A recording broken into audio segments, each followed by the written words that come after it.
UGC ചട്ടങ്ങൾ കാറ്റിൽ പറത്തി കോളേജ് പ്രിൻസിപ്പൽമാർക്ക് കൂട്ടസ്ഥലമാറ്റം. നമസ്കാരം. ഈ ദിവസത്തെ ഏറ്റവും പ്രധാനപ്പെട്ട വാർത്താ വിശേഷങ്ങളുമായി ജനയുഗം ടോപ് 10 ന്യൂസിലേക്ക് സ്വാഗതം. സംസ്ഥാനത്തെ government arts and science college പ്രിൻസിപ്പൽമാരെ UGC മാനദണ്ഡങ്ങൾ ലംഘിച്ച് കൂട്ടത്തോടെ സ്ഥലം മാറ്റിയതായി ആക്ഷേപം. ഉന്നത വിദ്യാഭ്യാസ വകുപ്പ് കഴിഞ്ഞ ദിവസം പുറത്തിറക്കിയ ഒറ്റ ഉത്തരവിലൂടെ 27 പ്രിൻസിപ്പൽമാരെയാണ് ദൂരസ്ഥലങ്ങളിലേക്ക് മാറ്റിയത്. UDF സർക്കാരിന്റെ ഈ അപ്രതീക്ഷിത നീക്കത്തിനെതിരെ വലിയ പ്രതിഷേധമാണ് ഉയരുന്നത്. പ്രിൻസിപ്പൽ നിയമനങ്ങളും സ്ഥലമാറ്റങ്ങളും പാലിക്കേണ്ട UGC നിർദ്ദേശങ്ങളാണ് അട്ടിമറിക്കപ്പെട്ടിരിക്കുന്നത്.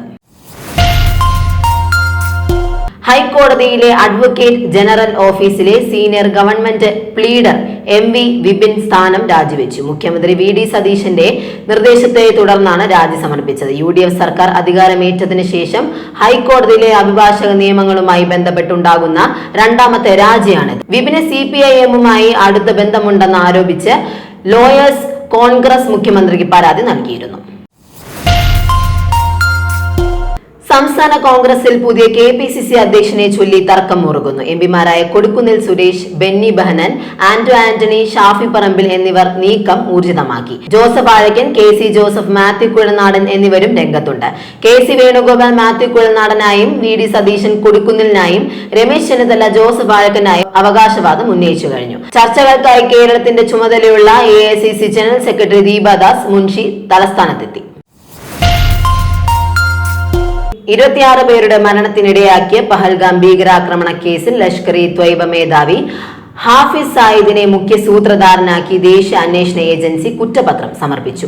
ജമ്മുവിലെ പ്രത്യേക NIA കോടതിയിലാണ് കുറ്റപത്രം സമർപ്പിച്ചത്.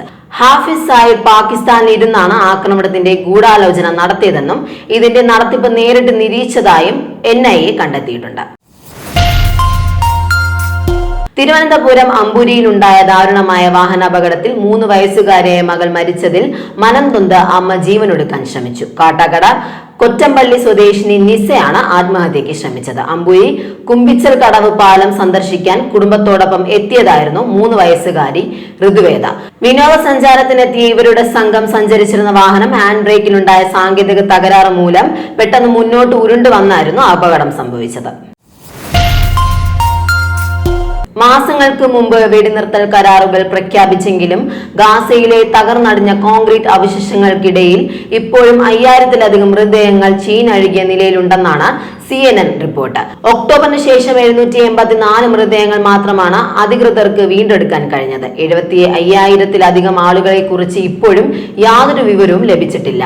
DNA ടെസ്റ്റിംഗ് കിറ്റുകളുടെ അഭാവം അവശിഷ്ടങ്ങൾക്കിടയിൽ നിന്ന് ലഭിക്കുന്ന മൃതദേഹങ്ങൾ തിരിച്ചറിയാൻ ദുഷ്കരമാക്കുകയാണ്. ശ്രീലങ്കയിലെ ജയിലിലുണ്ടായ ആക്രമണത്തിൽ 4 സുരക്ഷാ ഉദ്യോഗസ്ഥരടക്കം 25 പേർ കൊല്ലപ്പെട്ടു. 100-ലേറെ പേർക്ക് പരിക്കേറ്റു. തലസ്ഥാനമായ കൊളംബോയ്ക്ക് വടക്ക് നെഗോംബോയിലെ ജയിലിലാണ് ഞായറാഴ്ച വൈകിട്ട് സംഘർഷമുണ്ടായത്. 2 ലഹരി സംഘങ്ങളിൽ നിന്നുള്ള തടവുകാരാണ് തമ്മിലടിച്ചതെന്ന് പോലീസ് പറഞ്ഞു. ശ്രീലങ്കൻ ജയിലിൽ കഴിഞ്ഞ 5 വർഷത്തിനിടെയുണ്ടായ ഏറ്റവും മാരകമായ സംഘർഷമാണിത്. കോറ ഹെൽത്തിലെ കൂട്ട പിരിച്ചുവിടലിൽ ഇടപെട്ട് തൊഴിൽ വകുപ്പ്. തൊഴിലാളികൾക്ക് വെള്ളിയാഴ്ച വരെ ഓഫീസിൽ കയറാമെന്ന് വകുപ്പ് വ്യക്തമാക്കി കഴിഞ്ഞു. എന്നാൽ തീരുമാനത്തിന് പിന്നാലെ രാവിലെ ജോലിക്കെത്തിയ ജീവനക്കാരെ ഓഫീസിൽ കയറുന്നത് അധികൃതർ തടഞ്ഞിരുന്നു. തുടർന്ന് AIYF നേതാക്കളെത്തി ജീവനക്കാർക്ക് പിന്തുണ നൽകുകയും അവർ ഇടപെട്ട് ജീവനക്കാരെ ഓഫീസിൽ പ്രവേശിപ്പിക്കുകയുമായിരുന്നു. പ്രീ ക്വാർട്ടർ പോരാട്ടത്തിൽ ആതിഥേയരായ മെക്സിക്കോയെ കീഴടക്കി മുൻ ലോക ചാമ്പ്യന്മാരായ ഇംഗ്ലണ്ട് ക്വാർട്ടർ ഫൈനലിൽ കടന്നു. തകർപ്പൻ പ്രതിരോധവും മൂർച്ചയേറിയ കൗണ്ടർ അറ്റാക്കുകളുമായി ഇംഗ്ലണ്ട് വിജയം പിടിച്ചെടുക്കുകയായിരുന്നു. മത്സരത്തിനുടനീളം മെക്സിക്കോ കളിയിൽ ആധിപത്യം പുലർത്തിയെങ്കിലും ലഭിച്ച അവസരങ്ങൾ കൃത്യമായി ലക്ഷ്യത്തിലെത്തിച്ച ഇംഗ്ലണ്ടിന്റെ ക്ലിനിക്കൽ ഫിനിഷിംഗ് ആണ് മത്സരത്തിൽ നിർണായകമായത്. നോർവേയോട് പരാജയപ്പെട്ട് ബ്രസീൽ ക്വാർട്ടറിൽ നിന്ന് പുറത്തായതിന് തൊട്ടു പിന്നാലെ അന്താരാഷ്ട്ര ഫുട്ബോളിൽ നിന്ന് വിരമിക്കൽ പ്രഖ്യാപിച്ച സൂപ്പർ താരം നെയ്മർ. ബ്രസീൽ ദേശീയ ടീമിനായി ഏറ്റവും അധികം ഗോളുകൾ നേടിയ താരമെന്ന ചരിത്ര നേട്ടത്തോടെയാണ് 34-കാരനായ നെയ്മർ കളം വിടുന്നത്. കാനറുകൾക്കായി കളിച്ച 130 മത്സരങ്ങളിൽ നിന്ന് 80 ഗോളുകളും 59 അസിസ്റ്റുകളും താരം സ്വന്തമാക്കിയിട്ടുണ്ട്.